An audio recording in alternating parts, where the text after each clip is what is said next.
Most girls who see me for the first time don't like me.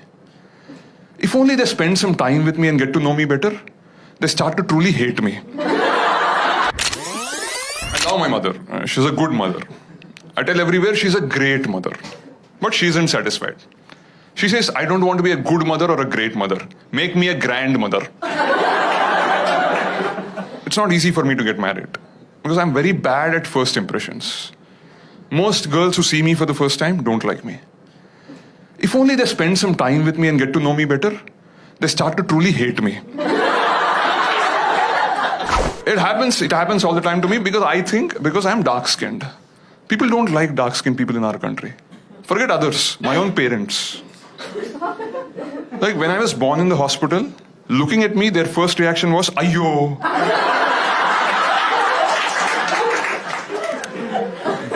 They said it so loudly, half the hospital thought I was a girl. My mom spent more money on almond milk to rub on my skin and make it fairer than buffalo milk to feed me. I was just born dark. I grew up to be dark and malnourished. Like I'm a fully grown adult today, but my mom doesn't let me touch coffee or tea. Saying drinking them will make me darker.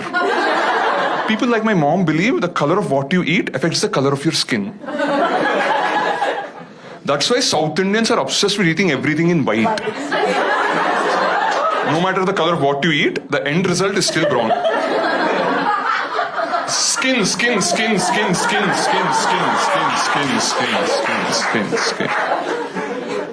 But I can understand my parents' disappointment because in my family we have both genes. Because my grandfather was dark and rich.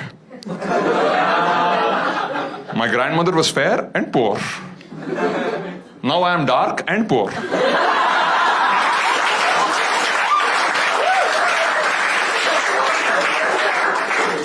But we have the other branch of the family, my cousins, who inherited all the money and the fair genes.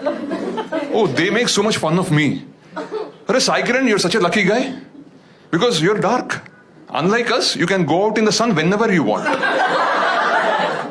As if my skin doesn't burn. This is melanin, not Teflon.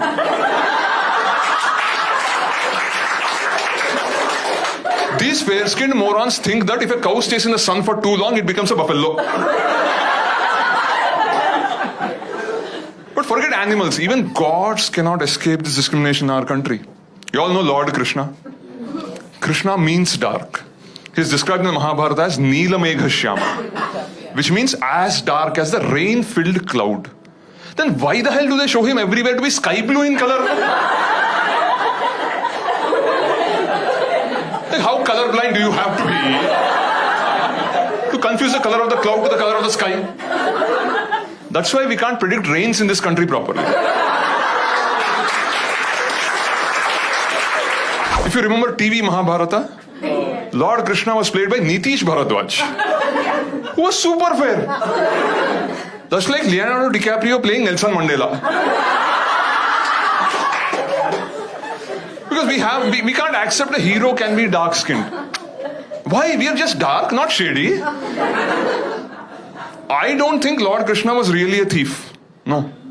He was just the darkest child in Vrindavan.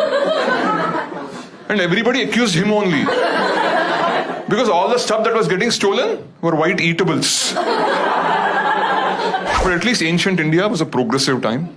Because in spite of all the propaganda, Lord Krishna was very lucky with the ladies.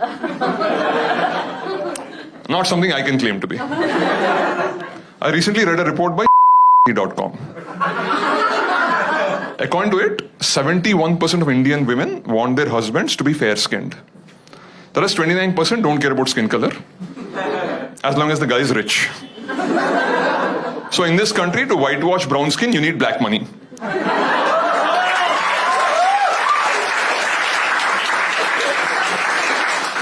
My face is red with anger, but you can't notice it because of my skin color. See, I know about these matrimonial sites, unfortunately.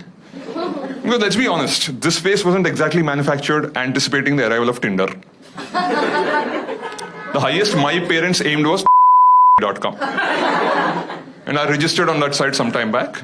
And there I realized that the competition for Indian women is absolutely brutal. On these websites, for 100 men, there are barely 50 women.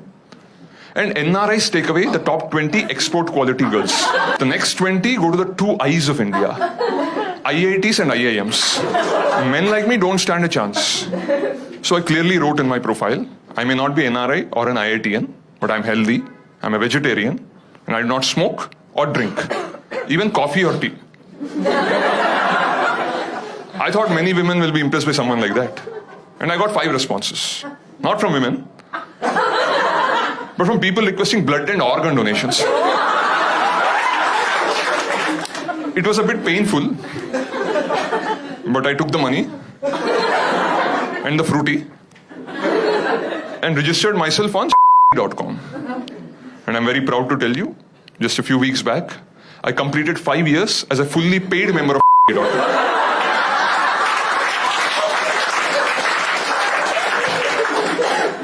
Apparently, I'm the first person in the country to reach this milestone. So they sent me a congratulatory email. After 5 years on .com, most men get into a committed relationship or commit suicide. So as a special gesture towards me, they gave me a free upgrade to the fresh faces section of second.com. And there on that website, I saw all these familiar girls who 5 years ago rejected me, got married, had kids, got divorced, and again on this website, again rejecting me. Deja vu! They say I'm incompatible with their kids. If you agreed 5 years ago, that would have been my kid. I'm a Manglik. Yeah. So before I can marry a girl, I have to marry a tree. Now the only thing more difficult than finding a girl these days is finding a tree. But you may say, but there are so many trees around, you can just marry it. It's not that simple. There are caste issues.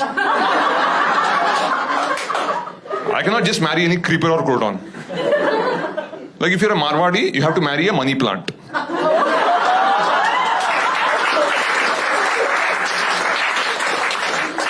You're a Brahmin, you marry a touch-me-not. You're mixed caste, you have to marry a hybrid. So I was getting desperate, like because all my friends had girlfriends, they're taking them to all these parks to do naughty things behind the bushes. I was going to the same parks alone to do naughty things with the bushes. But my very good, loving mother, she anticipated this when my horoscope was written. So she started raising a plant in my house, hoping when the time comes, I can just marry it. But now my priest tells me, because the plant and I were raised in the same house by the same mother, we are like brother and sister and should not marry.